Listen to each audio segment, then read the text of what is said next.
Bom dia, pessoal. Bom dia para todo mundo que está acordando agora junto comigo. São 7 horas e 7 minutos. Hoje nós começamos um pouquinho atrasados aqui, pela primeira vez desde que eu estou aqui nessa cadeira, em 1 ano e 4 meses já.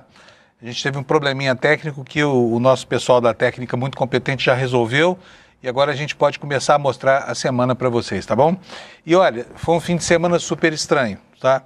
Assim, uma quantidade de notas e contranotas da imprensa e a disseminação de suspeitas aí, que são suspeitas gravíssimas sobre a atuação da Polícia Federal, do Ministério Público, do Supremo Tribunal Federal e até mesmo da imprensa. Está muito difícil, mas muito difícil mesmo a gente entender o mundo em que a gente está situado quando o assunto é o Banco Master e a enorme influência que esse Daniel Vorcaro exercia sobre as instituições, sobre a imprensa, inclusive, e sobre as autoridades da República. Então, é o que nós vamos tentar destrinchar aqui durante o programa de hoje.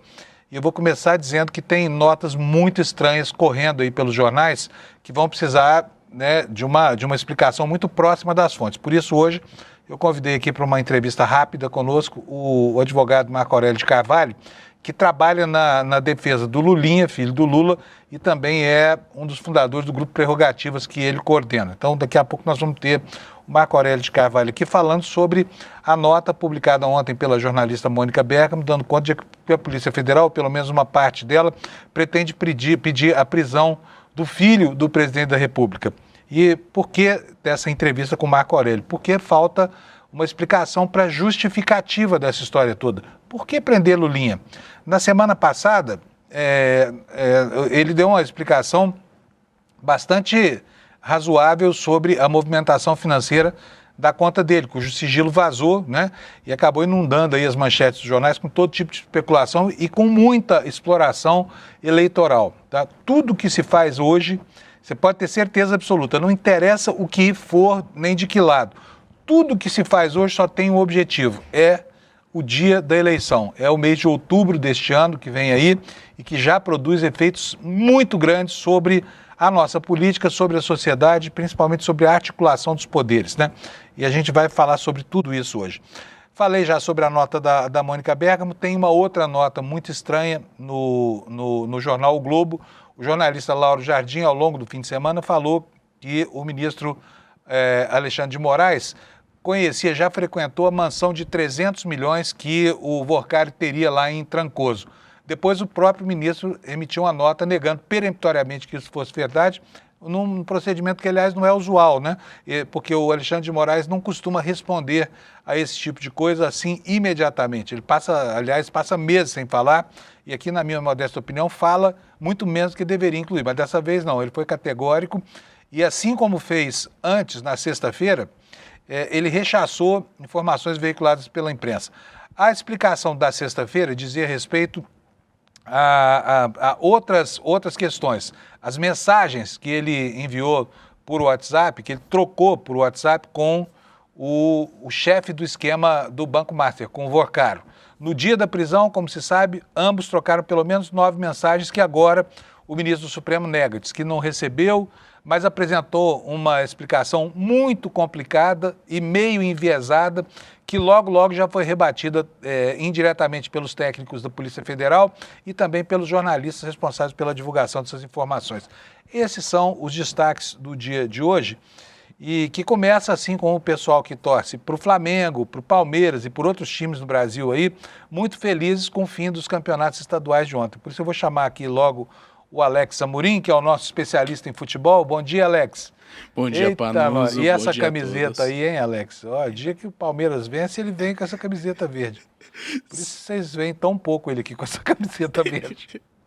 Bom dia, Panuso. Bom dia, nossa audiência. Tudo ótimo. Estou feliz porque ontem o Palmeiras se sagrou o 27º título paulista ali do Campeonato Paulista. Ganhou de 2-1 ali em cima do Novo Horizontino, jogando fora de casa. Não foi um jogo muito bom, Panuso, porque o campo estava encharcado lá da chuva que estava tendo lá em Novo Horizonte, então foi um jogo, parecia mais polo aquático e tudo, porém o Palmeiras... Polo aquático é bom, hein? Sim, e o Palmeiras conseguiu sair vitorioso, e eu preparei até uma artezinha aí, dando os parabéns ao Palmeiras aí, tem o 27º título paulista, então parabéns, Verdão, te amo muito. Tenho certeza que ele diria a mesma coisa se o Corinthians tivesse ganhado o campeonato, não diria? Sim, diria, sim. Porém não fui Inclusive, esse te amo aí. Nesse ponto, o Anderson falaria isso aí para nossa audiência. O Anderson te dublaria aqui, né? Então, o dia que o Corinthians ganhar, o comentário esportivo aqui é outro, viu, gente? Isso. Mas parabéns para os palmeirenses aí, o time realmente fez as pazes com a vitória, né? No ano passado chegava até o finalzinho, mas não ia, não avançava, perdeu tudo. E agora, mas temos o Flamengo também lá no Rio de Janeiro, hein? O grande algoz do Palmeiras na Libertadores, em tudo quanto foi lugar. Sim. No Brasileirão, acabou ganhando também o campeonato lá no Rio de Janeiro, né, Alex? Isso mesmo, Panuso também. Hoje eu preparei uma arte especial com a ajuda aí com o nosso ChatGPT.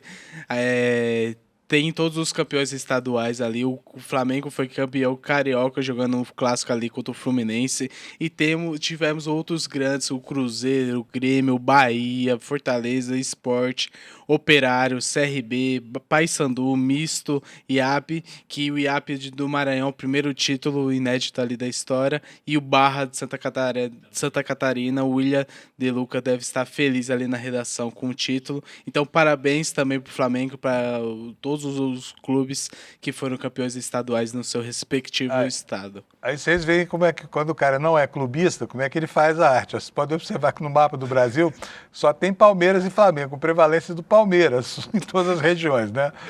E, enfim, tá bonito, tá bonito. O ChatGPT é mais isento do que o nosso comentarista de futebol aqui, mas tudo bem.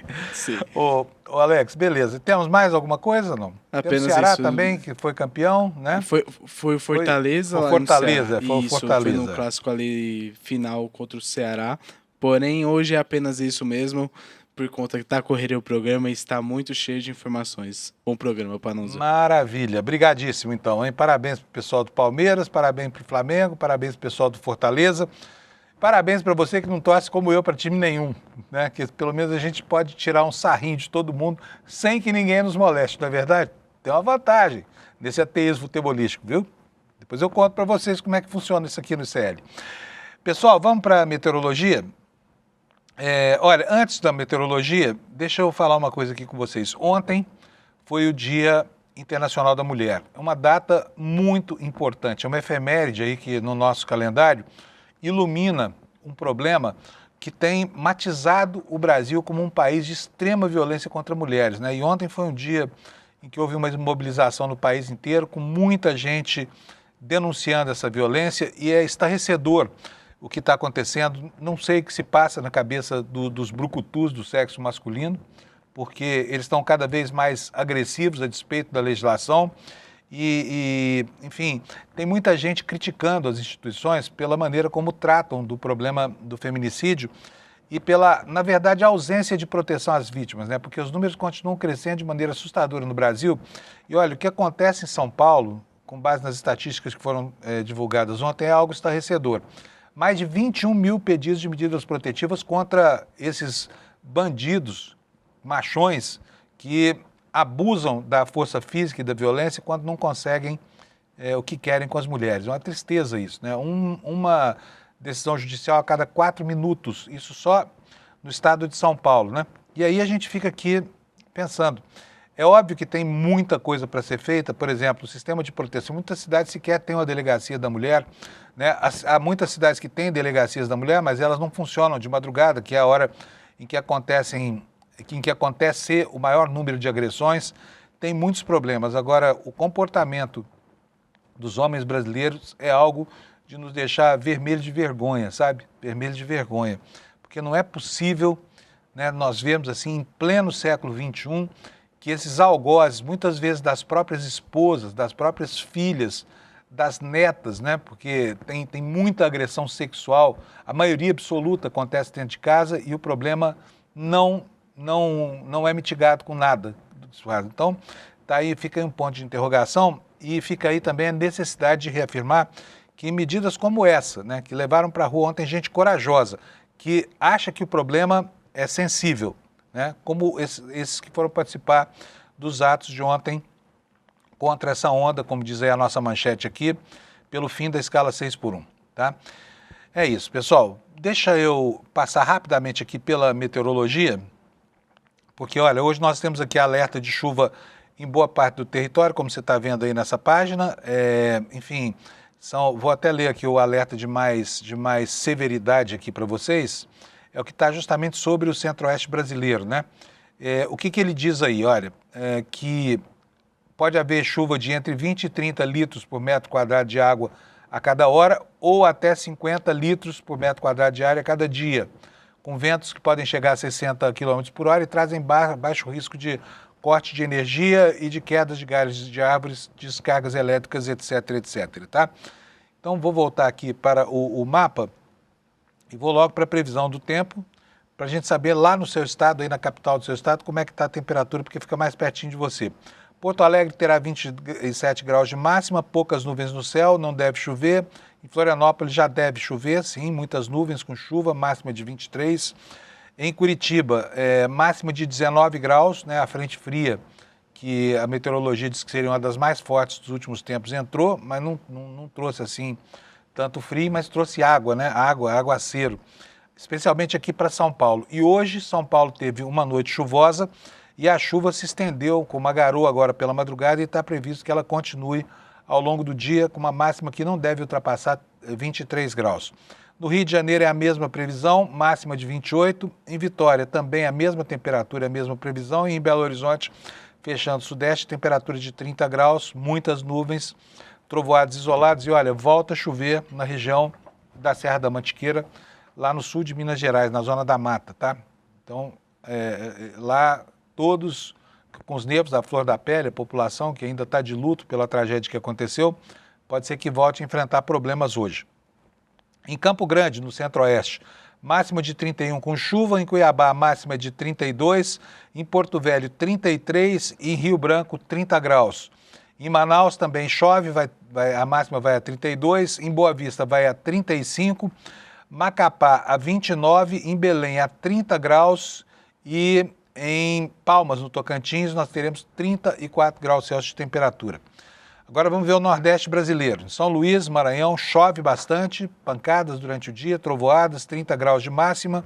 Em Teresina também a previsão é de chuva, com máxima de 31 graus Celsius. Em Fortaleza, os termômetros chegam a 27 e aqui no litoral do Nordeste deve chover também ao longo do dia.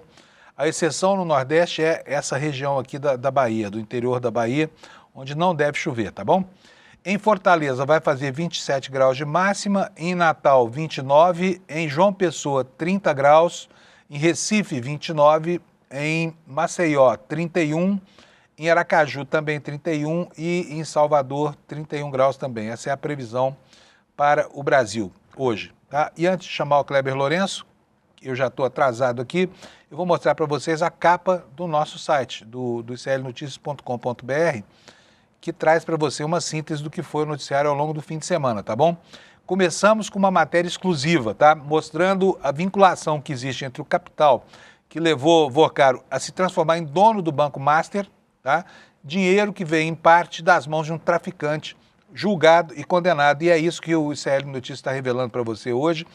Fundo que comprou o Master para Vorcaro teria usado dinheiro de narcotraficante espanhol, tá? Uma fonte do mercado financeiro que acompanhou as negociações apresentou documentos que sustentam essa denúncia que daqui a pouco eu vou detalhar para você, tá?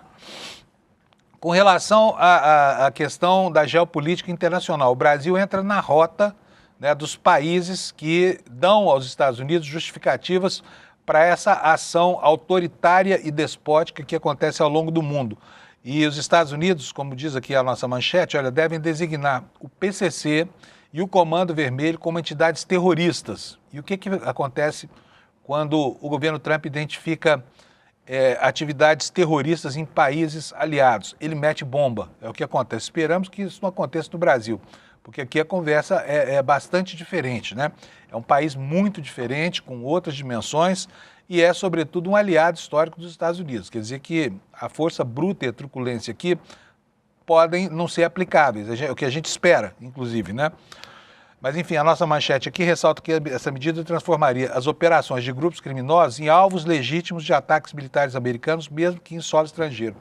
E vou dizer para vocês que os Estados Unidos já têm investigado com a sua estrutura de espionagem e inteligência, principalmente os movimentos na Tríplice Fronteira, né? Onde ali tem tem uma incidência grande de atividades desses grupos criminosos e esse local do mapa já foi assinalado pelos Estados Unidos como local complicado, tá? Vamos continuar aqui com as nossas manchetes. Olha, a advogada Viviane Bart de Moraes, a esposa do ministro Alexandre de Moraes, negou que tenha recebido qualquer mensagem de Vorcaro no dia em que foi preso. Como se sabe, né, o jornal O Globo noticiou que o ministro Alexandre de Moraes teria trocado 9 mensagens com o dono do Banco Master no dia da prisão. Uma delas, inclusive, ele pede explicitamente para o ministro Alexandre de Moraes bloquear alguma coisa, que seria, supostamente, porque não há ainda confirmação disso, seria o mandado de prisão que havia contra ele e que Vorcaro, por ter invadido sistemas privados de informação dos tribunais e até de entidades estrangeiras, como a Interpol e a CIA, por exemplo, e o FBI, ele já teria conhecimento antecipado, o que é muito grave, né? Então, mas a advogada Viviane Bart, que deveria, essa sim, deveria ter recebido comunicações do seu cliente tão auspicioso do ponto de vista do provimento dos honorários, né? Ela não recebeu nenhuma ligação. E aí fica muito difícil entender se é que é verdade, por que ele ligou para o ministro Alexandre de Moraes. Afinal de contas, Alexandre de Moraes não é advogado do Vorcaro, pelo menos não que se saiba, né? E a gente espera mesmo que essa relação não fique caracterizada, porque seria muito grave.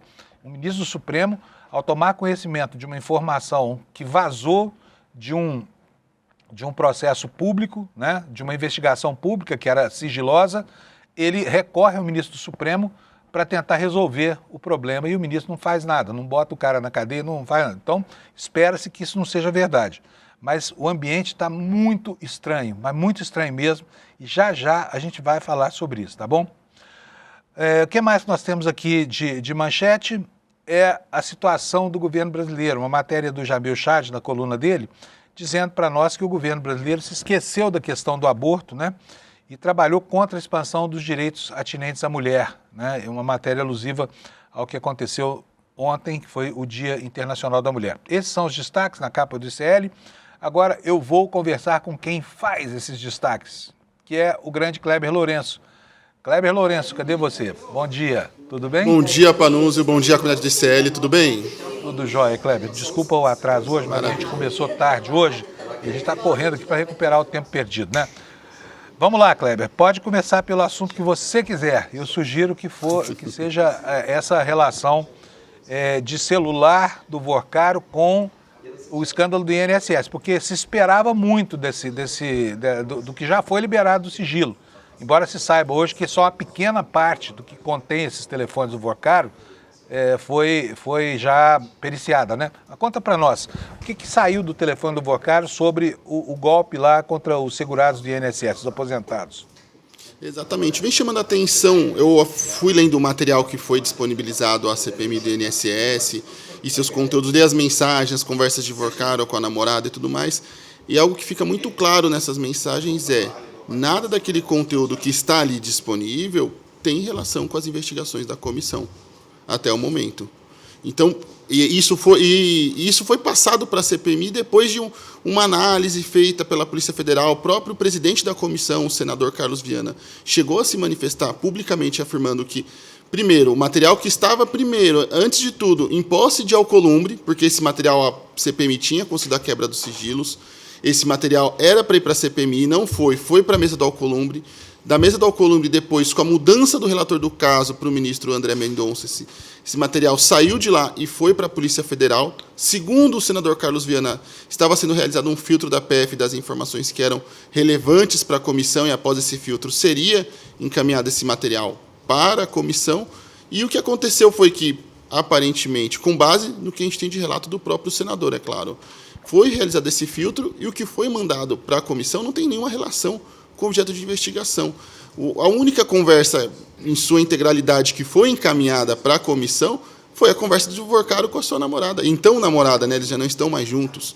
Mas me chamou muita atenção. Isso é muito ruim a gente ver esse tipo de coisa acontecendo, Panunzio, porque isso acaba, de qualquer maneira, atacando a credibilidade da própria investigação de um caso importante mesmo, de um caso que é fundamental, que o que a gente sabe até o momento é apenas uma pontinha do iceberg do que pode chegar a atingir gabinetes, seja em Brasília ou gabinetes nos estados ao redor do país, da profundidade do rombo que foi causado não só aos cofres públicos, mas também também a pensionistas, segurados ali que participavam dos fundos de pensões de servidores ao redor do estado, além da possível conexão do próprio Banco Master com o escândalo dos descontos envolvidos do INSS, que também é muito importante que seja apurado, mas que até o momento, através da comissão, não se avançou a lugar algum. Já está muito claro que a comissão também vai ser usada ali nas próximas semanas, principalmente como palanque político eleitoral para cada lado conseguir puxar a situação mais ao seu favor e menos ao favor dos seus opositores. E as investigações da Polícia Federal também acabam sendo arrastadas para essa confusão. Afinal de contas, como eu falei no começo do comentário, segundo o senador Carlos Viana, foi a Polícia Federal que fez esse filtro de conteúdo e encaminhou para a CPMI do INSS. E aí um ponto importante que eu trago também para a nossa audiência eu conversei com algumas pessoas que tiveram acesso ao material inicial que estava no gabinete da Davi Alcolumbre, e elas alegam essas fontes no Congresso Nacional, de que esse material teria em torno de 400 gigas. E foi encaminhado para a CPMI do INSS menos de 1 giga, foram 740 megabytes de informação que foi encaminhada para os parlamentares, informações dessas que nada dizem respeito ao objeto da CPMI ou ao interesse público. Mais uma vez, eram conversas ali de Daniel Vorcaro chamando a sua, então, namorada de namolada. Eles falavam a linguagem de Cebolinha, né? Tem uns diálogos engraçados ali. Alguns outros resvalam muito para a intimidade deles, que não interessa a gente. Agora, deixa eu dizer uma coisa aqui para o pessoal que está nos assistindo, com todo respeito, o ICL não vai falar aquilo que você quer ouvir, porque a notícia não a realidade não molda ela de acordo com a vontade da gente. Nós vamos noticiar o que é noticiável aqui, tá? E vamos continuar falando de tudo que acontece no campo da política, tá? Não espere ver aqui um noticiário voltado para a defesa de A ou de B ou de C ou de qualquer um dos lados. A gente vai noticiar o que existe no mundo da realidade. Se você está com algum problema, dissonância cognitiva, se você quer que a gente torça para um lado e não para o outro, você está perdendo seu tempo aqui conosco, tá? Porque aqui o jornalismo é algo que a gente leva muito a sério. Não interessa a especulação que se possa fazer, enfim, que a audiência possa fazer desses resultados. Tudo que você ouve aqui é rigorosamente apurado, é rigorosamente checado e não se presta a especulação política de jeito nenhum. Dito isso, Kleber, vamos lá, vamos para o próximo assunto agora. Qual é o próximo assunto agora? São as invasões, né? Interpol. Isso. O que há de verdade, o que há de mentira nesse negócio de que Vorcaro invadiu os sites do governo americano, por exemplo, Interpol e FBI? Isso, na decisão da semana passada do ministro André Mendonça, foi mencionado que a milícia do André Mendonça tinha acesso a informações como, por exemplo, credenciais para acessar sistemas da Polícia Federal, Ministério Público e até mesmo FBI e Interpol.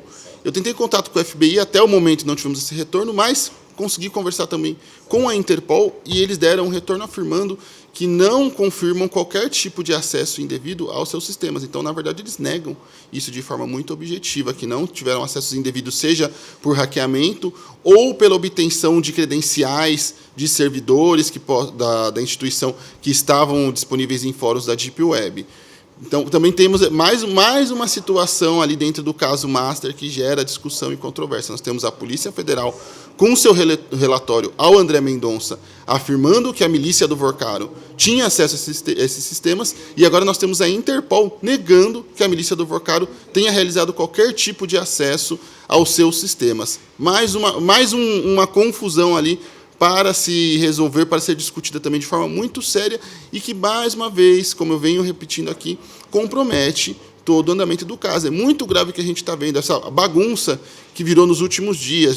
A gente tem jornal dizendo uma coisa, ministro rebatendo nota, a gente vê que a nota não diz exatamente isso, a gente tem um ministro alegando que não recebeu informações da Polícia Federal, a gente já vai falar sobre isso. Temos o caso também daquele sicário do Vorcaro, Luiz Felipe Mourão, que num primeiro momento vários veículos receberam informações da própria Polícia Federal de que ele teria morrido, depois essa informação foi desmentida, chegou à imprensa a informação de que no dia que foi alegada a morte dele, teriam sido iniciados os procedimentos para a declaração da morte cerebral, o que também depois acabou sendo desmentido pela Secretaria de Saúde de Minas Gerais. E aí, na última sexta-feira, foi declarada, enfim, a morte oficial do sicário do Daniel Vorcaro. Então, mais também outras indas e vindas de confusões em torno desse caso, Panunzio. Muito bom. Agora, o Kleber levantou também uma situação, gente, que é bastante importante porque tem uma repercussão institucional para o futuro, que é a questão da composição do plenário do Supremo Tribunal Federal. E aqui aparece no horizonte algo insólito, inusitado na história do Brasil, que é a possibilidade de o próximo presidente, seja ele quem for, nomear a maioria do plenário do Supremo Tribunal Federal. 6 ministros. É quórum para nunca mais ser processado por nada, hein, Kleber? Exatamente. O caso Master, mais uma vez, ele vem tomando proporções dia após dia que jamais vimos na história dessa república, Panunzio. E entre essas repercussões, eu conversei com membros do Palácio do Planalto, eu conversei com membros dos outros poderes do Congresso Nacional e começa a se fazer uma leitura muito importante de que o próximo presidente a ser eleito no Brasil tem a possibilidade de indicar até 6 ministros para a corte. Por quê? Vamos para a lógica. Dos ministros que já tem ali dentro do cronograma do próximo mandato a aposentadoria compulsória prevista, nós temos Luiz Fux, que completa 75 anos em 2028. Depois nós temos a ministra Carmen Lúcia, que alcança a idade limite em 2029, em abril. E depois o ministro Gilmar Mendes, por sua vez, que atinge o limite em 2030. Para além disso, no escândalo do caso Master, nós temos os ministros Dias Toffoli e também Alexandre de Moraes implicados. Ou seja, por conta das seguidas menções deles no caso, trocas de mensagens, as acusações que vêm se avolumando ao longo das últimas semanas, esses membros, tanto do governo quanto do Congresso Nacional, não descartam que esses ministros poderiam ser alvos de processo de impeachment e aí eles seriam removidos dos cargos, abrindo mais 2 vagas. E, para além disso, para aumentar ainda mais essa confusão, nós temos a indicação de Jorge Messias, que segue travada no STF, até o momento não foi dado nenhum andamento, e no Senado Federal já é dado praticamente como certo de que essa indicação não vai andar esse ano, que vai ficar para o próximo ano, ou seja, ficaria para o mandato ou a reeleição do presidente Lula ou o próximo presidente a ser eleito. Com isso, nós temos a possibilidade de 6 cadeiras serem abertas no STF no próximo mandato. Muito bom. Quero só esclarecer aqui, mais uma vez, porque é bom conversar com a nossa audiência aqui, né? Para os que reclamam, vocês não falam de Ibanez, não falam... Gente, o ICL foi quem denunciou, o senador Ciro Nogueira, o ICL foi quem denunciou o presidente do União Brasil, Antônio Rueda, tá? E foi o ICL que trouxe o depoimento do piloto Matosinho, do piloto Mauro Matosinho, pela primeira vez aqui, denunciando os esquemas dessa gente com a aviação que servia ao PCC. Portanto, vamos fazer um refresh na memória para lembrar disso aqui. Estão falando coisa que absolutamente não se casa, né, nem minimamente com aquilo que é a história aqui do nosso jornalismo. Exatamente. Mas vamos lá, vamos seguir aqui com o noticiário. Eu gostaria de saber de você sobre esse personagem que está na sombra do escândalo, mas que está presente. Aliás, são 2 personagens, né? Um é o André Esteves. O André Esteves que já foi aqui, muita gente especular, é o André Esteves, a fonte da Malu Gaspar, essa coisa toda. Não sei se é ou se não é, mas é bem relevante a participação dele nos bastidores dessa encrenca toda. Por quê? Porque ele deu algumas declarações aí no passado, né, Kleber? Inclusive se colocando, falou assim, isso aí, ele falou isso, ele mesmo. Eu vou acabar tendo que comprar essa encrenca. Né? Parecia muito interessado realmente. Agora, me conta o que é que o Vorcaro já disse sobre o André Esteves, que seria o adversário dele nessa disputa comercial encabeçada pelo Banco Master. Kleber? Sim, nós trouxemos já alguns trechos desses embates entre André Esteves, presidente do BTG, e também o Daniel Vorcaro na semana passada, e agora temos mais alguns trechos também fruto daquele vazamento da CPMI do INSS, vindo das conversas de Daniel Vorcaro com sua namorada, onde ele alegou em novembro de 2024 que estava sendo literalmente ali, Esteves me deu uma espremida para ele ficar com o banco. Então ele mostra de forma muito clara que havia toda uma ofensiva e um interesse muito grande do presidente do BTG em se apropriar do Banco Master. Mais uma vez, ali, a gente tem críticas do próprio Daniel Vorcaro ao Esteves, falando que é um sujeito de má índole, ele ofende várias vezes, reclama da forma como o Esteves se comporta com ele, e agora temos essa declaração também dele com a namorada em 2024, deixando muito claro o interesse do presidente do Banco BTG em assumir as operações do Banco Master. Algo muito interessante e que mostra ali também a dinâmica selvagem do mercado financeiro, mesmo com o Banco Master tendo vários problemas, ali temos mais essa declaração também, Panunzio. Muito bom. Kleber, muito obrigado para você, tá? Muito obrigado mesmo. E a gente se encontra aqui amanhã, de novo às 7 da manhã, tá bom? Obrigado, Maravilha, valeu. Panunzio. Tchau, tchau. Beleza, gente. O Kleber é sempre muito atento ao que está acontecendo, né? Hoje a gente deveria ter aqui, nesse horário, o Lula conosco, o Lula Costa Pinto conosco, mas o Lula, né, como todo ser humano, tem direito ao descanso. Ele está de férias agora e, enfim, deve estar louco de vontade de participar do programa, mas ele deixou a coluna reserva exclusiva da revista Liberta, deixou informações ótimas lá para você e eu vou mostrar para você algumas dessas notas agora. Vou pedir para o Alex colocar na tela para mim aqui os destaques dele. Se você não conhece a revista Liberta ainda, não perca a oportunidade de conhecer e de assinar, porque senão você fortalece aqui a estrutura do jornalismo do ICL. Essa aí é uma das notas, a abolia do governo com o avanço do caso Master incomoda Alcolumbre, né?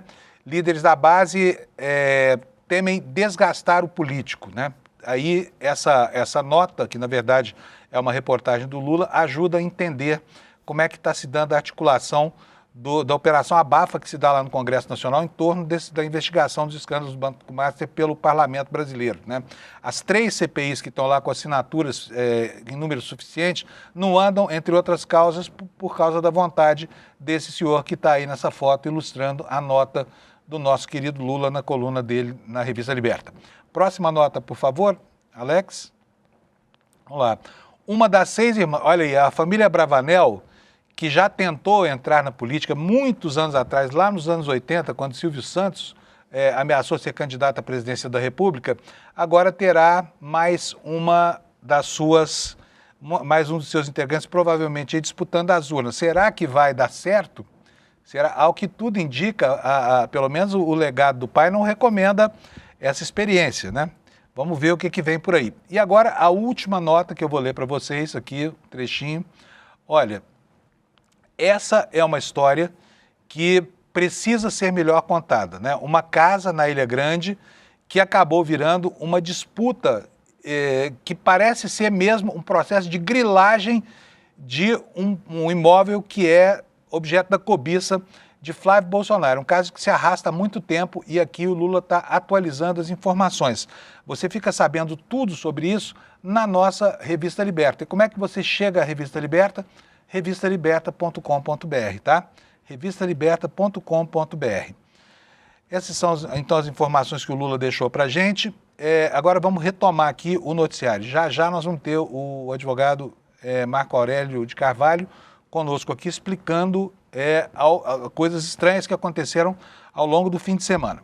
Enquanto ele não entra, eu até gostaria de saber, Alex, como é que está aí já nós teremos aqui ele está conectando agora o Marco Aurélio, muito importante a presença dele aqui. Vamos lá, próxima notícia aqui, destaque no site do ICL, Polícia Federal apreendeu mais 3 celulares durante o processo de prisão do Vorcaro, quer dizer, agora já são 8 celulares e tudo isso que aconteceu na semana passada e que gerou tanta especulação política, corresponde só à terça parte do que foi periciado em um desses 8 celulares. Então, imagina-se o que vem por aí, né? Vamos ver o que diz aqui a matéria? A matéria nos diz o seguinte: a Polícia Federal apreendeu mais 3 celulares. Com essa nova apreensão, os investigadores passam a ter 8 celulares atribuídos ao dono do Banco Master. Informações sobre o avanço das análises foram repassadas à equipe do ministro André Mendonça do Supremo, que é o relator do processo. Integrantes da Polícia Federal e do gabinete do ministro devem se reunir agora, esta semana, para avaliar o andamento das investigações. Entre os investigadores, há a avaliação de que será necessário ampliar a equipe responsável pela perícia digital, com o reforço de peritos, analistas e técnicos para acelerar a extração e a análise do material armazenado nesses aparelhos.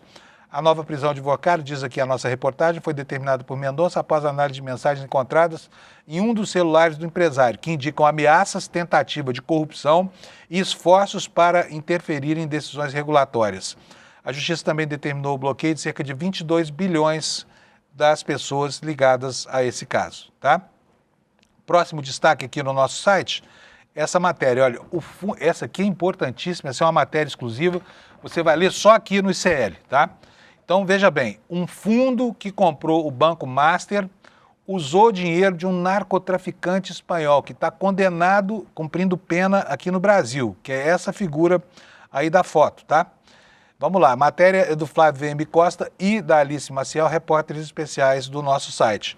E ela dá conta do seguinte: o narcotraficante espanhol Oliver Ortiz de Zarate Martins foi um dos investidores por trás da operação de compra do Banco Master pelo empresário Daniel Vorcaro. Foi o que revelou em uma entrevista exclusiva ao ICL Notícias, uma fonte que atua no mercado financeiro e que acompanhou de perto essas negociatas.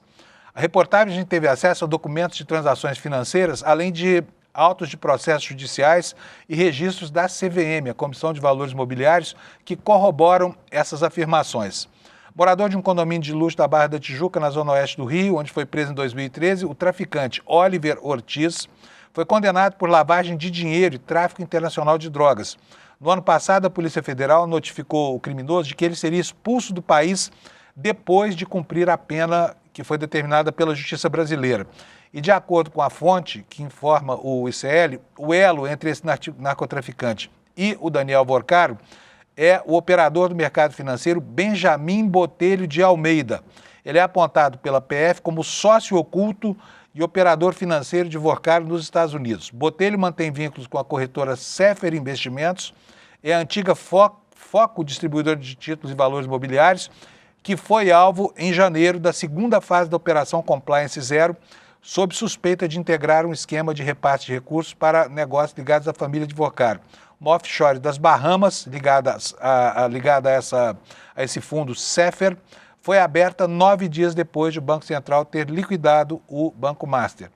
Então você lê isso aqui com exclusividade só mesmo aqui no iclnoticias.com.br. Tá?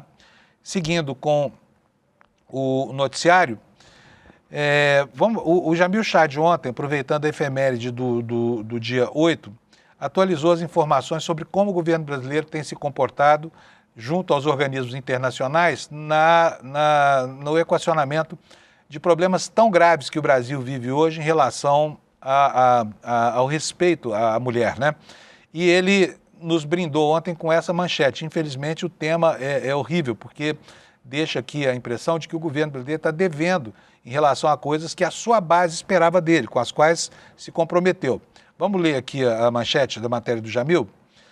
Governo omitiu aborto de normas e trabalhou contra a expansão de direitos. O governo Lula desembarca na ONU pronto para mostrar avanços na agenda feminina, só que o debate sobre aborto, por exemplo, né, desapareceu da agenda política. Ou seja, isso aqui a gente já pode considerar como uma vitória da extrema-direita, que é extremamente avessa a esse tipo de tema e consegue calar as instituições brasileiras que têm a obrigação de colocar em discussão esses temas.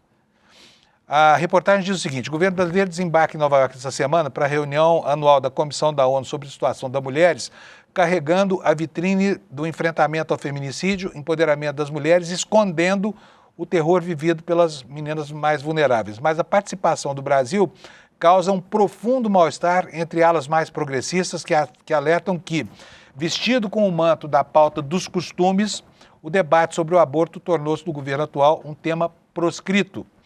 Consolidada nas democracias ocidentais e até mesmo superada como debate em diversos países, a descriminalização do aborto é sufocada no Brasil, inclusive por parte de um governo progressista e que contou com as mulheres, sobretudo com elas, para derrotar a extrema-direita nas urnas. O histórico dos últimos 3 anos revela um esforço deliberado para fazer com que o tema simplesmente desapareça da pauta em Brasília. Não é apenas o silenciamento, diz o Jamil Chad, que opera obstaculizando o serviço e promovendo mortes de mulheres e de meninas também. A vocalização da agenda de contracepção parece ter sido acionada num espaço em que a política pública para mulheres se mantém atrelada apenas às questões reprodutivas. Um levantamento dos acontecimentos, normas e notas técnicas desde 2023 revela como a estratégia do Palácio do Planalto foi a de fazer desaparecer os direitos sexuais e reprodutivos para não pautar o debate. Tá? Então fica aqui o registro, o restante da matéria você vê no nosso site, no iclnoticias.com.br. está lá a matéria do Jamil Chad, tá bom? Bom, agora eu quero mostrar para vocês, o Marco Aurélio já está aqui na linha conosco, mas eu quero mostrar para vocês algo apavorante que saiu no jornal Folha de São Paulo ontem, né, uma matéria da colunista Mônica Bergamo, e olha só a manchete qual é. Se você não viu ainda, você vai provavelmente tomar um susto com isso. A Polícia Federal estaria dividida sobre pedir a prisão do Lulinha, filho do Lula. Tá? Então, uma ala da Polícia Federal quer prender o Lulinha, a outra não quer. Aí vem a pergunta, por quê? A nota da Mônica não explica, tá? E o que diz a reportagem? Olha, a possibilidade de a PF pedir a prisão de Fábio Luiz Lula da Silva, filho do presidente Lula, divide a corporação e está elevando a tensão em Brasília. Eu repito a pergunta, vai prender por quê? Qual é o crime que é imputado ao Lulinha? Porque até agora tem muita falação, mas não tem nada de indício de nada. É só a extrema-direita cacarejando aqui e ali coisas que não estão nos autos de nenhum processo, tá? Até agora não. Outra coisa, o sigilo do Lulinha já foi quebrado, as explicações já foram dadas, não apareceu nada que o vincule a escândalos do INSS. Então, essa possibilidade, né? Essa possibilidade apavorou a defesa do Lulinha. E, obviamente, que coloca no horizonte a exorbitância de certas atitudes que estão sendo tomadas em favor de um clima eleitoral, de A ou de B. Tá? No caso aqui, a possibilidade de uma prisão sem nenhuma justificativa no curso de um processo criminal é algo absolutamente aberrante. E é sobre isso que eu vou conversar agora com o Marco Aurélio Carvalho, que é o advogado que instrui a defesa do Lulinha e é fundador do Prerrogativo. Marco Aurélio, obrigado por acordar cedinho assim para falar com a gente. Queria entender qual é a acusação contra o Lulinha que justificaria uma prisão. Bom, vamos lá, Fábio. Primeiro, um prazer, uma alegria estar aqui ao seu lado e ao lado dessa audiência super qualificada. Na verdade, eu acordo por volta das 5h da manhã, né? E Ainda sempre bem. tenho o privilégio de acompanhar o trabalho que vocês realizam aqui. Quero mais uma vez reconhecer, louvar e aplaudir. Mas vamos lá. Na verdade, veja, as acusações são absolutamente infundadas, né? A defesa está tranquila, eu vou dizer por quê. Mesmo que criminoso, o vazamento foi revelador. O vazamento das informações bancárias, do sigilo bancário do Fábio Luiz, né? Nós conseguimos comprovar que não há qualquer tipo de relação direta ou indireta com os malfeitos que estão sendo investigados no bojo da CPMI e do INSS. Não havia, a bem da verdade, nem motivos sequer, ao menos, para quebra de sigilo, para o pedido de quebra de sigilo. Entretanto, a Polícia Federal pediu a quebra de sigilo e o Supremo Tribunal Federal deferiu. No final das contas, foi bom, porque nós tivemos a oportunidade de comprovar tudo aquilo que a gente já vinha dizendo há bastante tempo. Mas é importante para todo e qualquer telespectador que esteja nos acompanhando ter a clareza de que antes mesmo da quebra, nós já havíamos ido ao juízo numa disposição voluntária e espontânea para colaborar com o esclarecimento de toda e qualquer notícia. Então, isso é importante a gente registrar. Nós não fizemos isso depois do pedido de quebra. Desde sempre, quando o nome do Fábio Luiz apareceu, né, vinculado a malfeitos, a gente resolveu se colocar à disposição para prestar uma colaboração independente, autônoma, espontânea e efetiva ao Supremo Tribunal Federal, que é o foro competente para fazer qualquer investigação em relação a essa matéria. Repito, os vazamentos, mesmo que criminosos, eles nos permitiram comprovar que o Fábio não tem relação direta ou indireta com absolutamente nada que está sendo investigado no bojo dessa CPMI. Ora, se ele não tem relação direta ou indireta, o que a Polícia Federal tem que fazer? Tem que arquivar o inquérito. É pirotecnia, diversionismo, é uma ilegalidade, é abuso de autoridade. Eu duvido, com toda franqueza, frente aos elementos que constam nos autos, que o ministro vai deferir um pedido desse, se é que um pedido desse vai vir. Agora, ele representa a disputa que ainda acontece nas corporações, que é reflexo de uma sociedade dividida.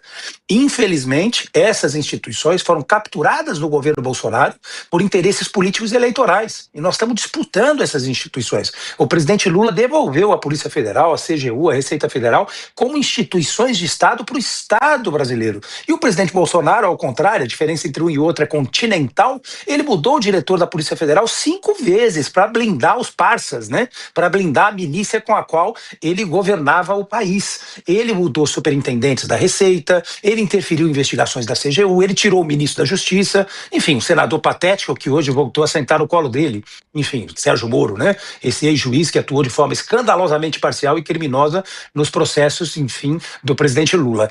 O presidente Lula, ao contrário, deixou claro, absolutamente claro, que não quer, Fábio, que ninguém esteja acima da lei.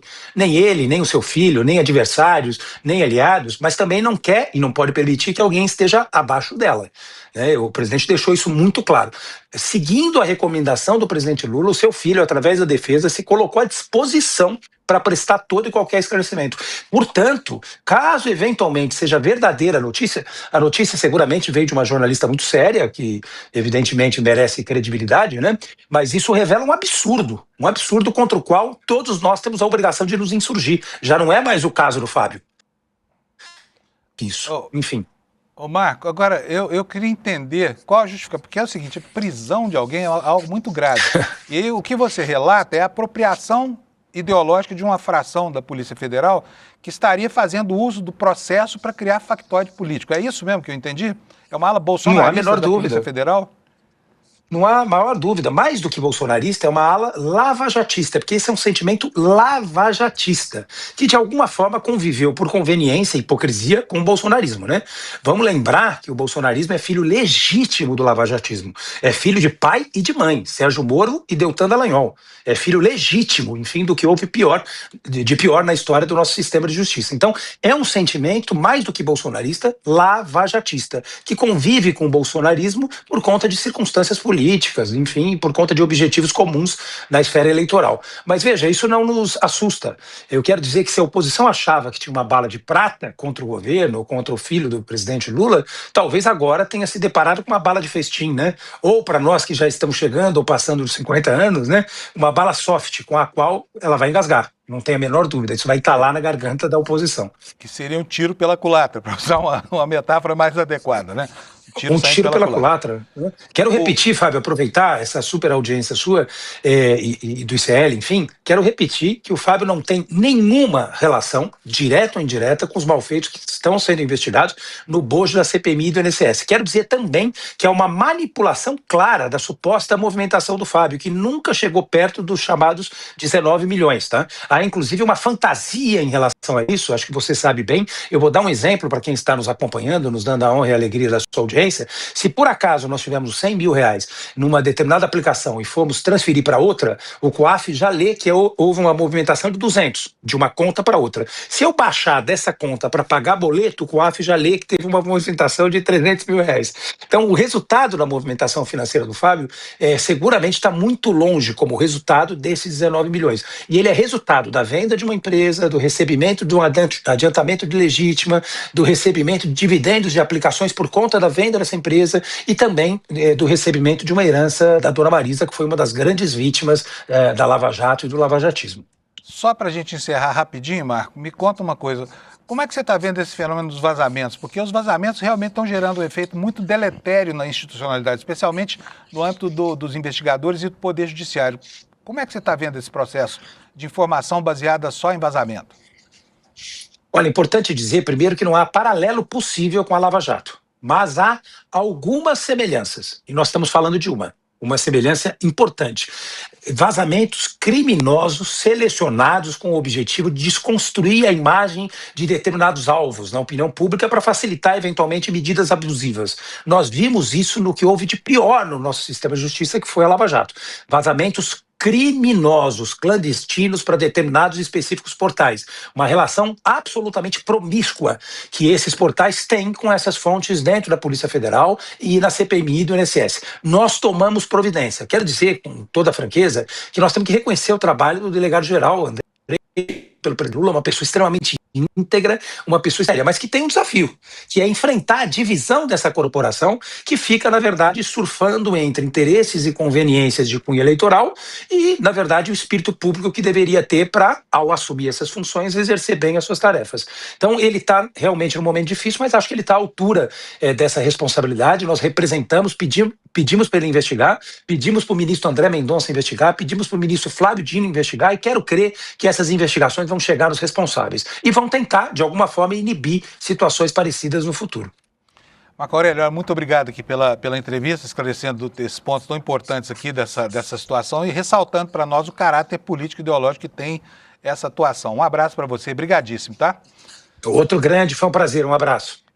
É isso aí, gente. Marco Aurélio Carvalho, advogado do Lulinha, e também ele é um dos criadores e é o coordenador do grupo Prerrogativas, né? E por falar em coisas estranhas, tem muitas outras coisas estranhas que saíram nos jornais ao longo desse fim de semana.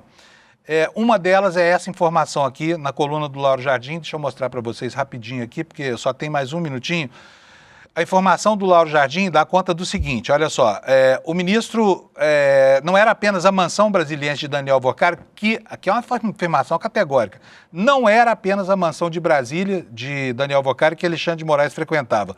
O ministro conheceu também a casa de 300 milhões que o banqueiro alugava em Trancoso, um imóvel de 40 mil metros quadrados, 12 suítes, 5 bangalôs e muito mais. E aí aparece uma atualização. A nota, depois, se você for tentar encontrar essa nota no site do Globo, provavelmente você vai ter dificuldade de encontrá-la. Outras já vieram no lugar dela. Mas houve uma atualização, porque ontem, por volta de 4h30 da tarde, aparece a seguinte informação. A assessoria do Supremo enviou a seguinte nota. O gabinete do ministro Alexandre de Moraes informa que é integralmente falsa a afirmação de que o ministro tenha frequentado a casa de Alvorcari em Trancoso, na Bahia. O ministro jamais realizou qualquer viagem particular com Daniel Alvorcari para qualquer destino. Tem um outro ministro lá que foi com o advogado dele, né? Que é o Toffoli, ver a final da Libertadores lá no Peru. Mas, enfim, a nota diz respeito aqui à situação do Alexandre de Moraes. E ela continua dizendo o seguinte: o ministro reitera que nunca esteve na propriedade citada, sendo improcedentes as tentativas de vincular a sua agenda pessoal ou profissional a tais encontros. Quer dizer, está negando esse encontro de maneira peremptória e cabal. Portanto, o ministro Alexandre de Moraes deve ter muita certeza do que está falando. A nota não fala sobre os outros contatos imputados a ele na sua relação com esse banqueiro, tá bom? Pessoal, é isso. Terminou por hoje. Vem agora aí o N1. O N1 já vai trazer o aprofundamento dessas informações todas que você viu aqui no nosso programa. E eu quero convidar você para conhecer o nosso grupo de WhatsApp, tá? Para você ficar super bem informado. Vou mudar de câmera aqui para falar melhor com vocês sobre isso. Eu achei que estava aqui no telão. Aliás, já vou até perguntar. Não tem telão, não, mas tem audiência depois, Alex? Tem ou não tem? Responde. Tem audiência, beleza. Então, segunda-feira boa para nós aqui.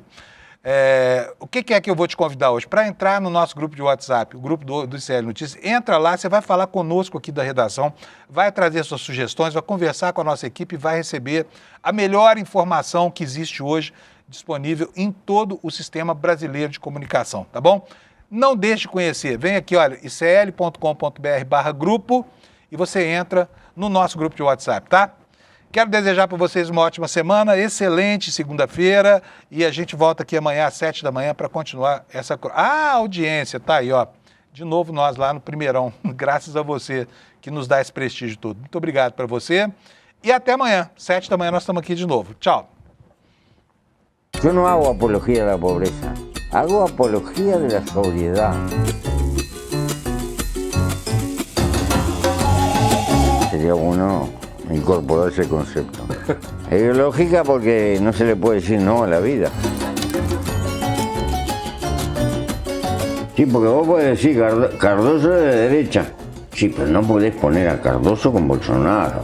Venimos de la nada, probablemente, y vamos a la nada. Tenemos una tecnología de la puta madre, pero nosotros, en términos promedio, como sociedad, no estamos a la altura del instrumento que tenemos. Entonces lo usamos para la mierda, para el carajo.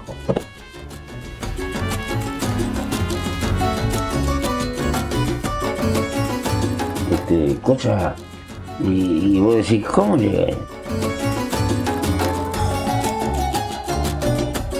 ¿Tenés esperanza en la humanidad?